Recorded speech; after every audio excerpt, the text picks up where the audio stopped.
if you're having gut issues, skin issues, inflammation, could dairy be the cause for that?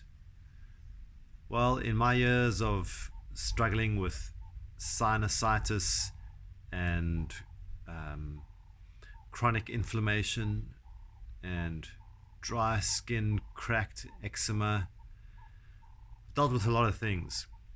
And you may want to look at dairy as a potential concern. How do you know what the right form of dairy is? And there's good forms and there's bad forms.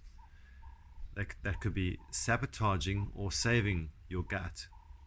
We get so many different types of dairy and fermented versions of dairy, and the source of the dairy is really important.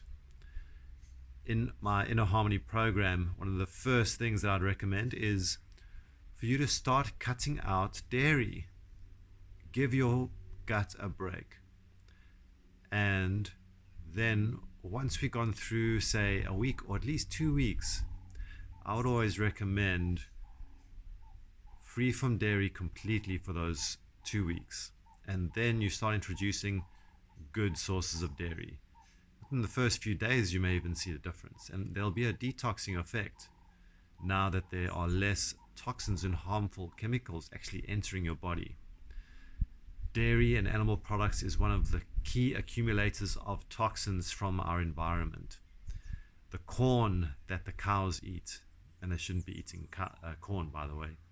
Not to mention that corn has been sprayed with chemicals, or that there's genetic markers in there which cause havoc with your gut. And that chain of events into the animal and the meat that we're eating can cause havoc with our bodies, inflammation raging and hormones going wild. And that takes time to correct. But the quickest things, if we're getting bloating, if we're getting sinus issues with postnasal drips and eczema and skin rashes, and inflammation takes a bit longer. But these first three things should be quite quick to resolve within the first week.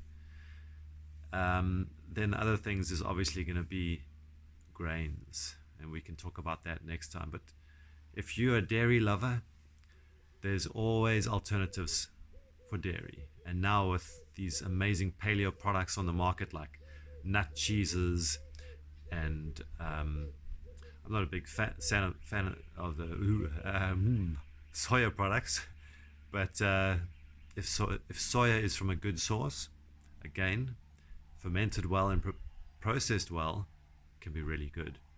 But for now, in terms of milk choices, you've got coconuts, you've got nuts and seeds, macadamia, almond, cashew, and the seeds. If you'd like me to tell you more about the favorite coffee that I do with a seed milk without needing to strain it, I can share that with you. Maybe I can do a little video. Are you keen to find out more? Are you a milk lover? What do you miss the most about giving up milk? One of those things our society is craved as a comfort food with the creaminess. And in this area where I am, there's a lot of farmlands around, and we love our milk, but only the right type of milk and fermented, processed in a way that becomes friendly for your gut.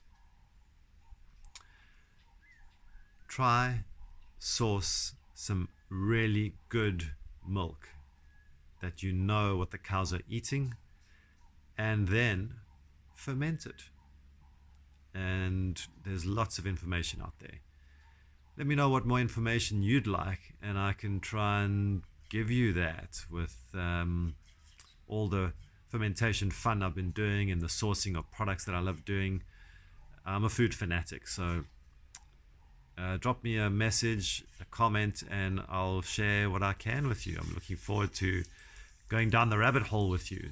But what you can at least do now is give up all dairy for a week or two and see how your body feels. I hope to hear from you soon. Be well.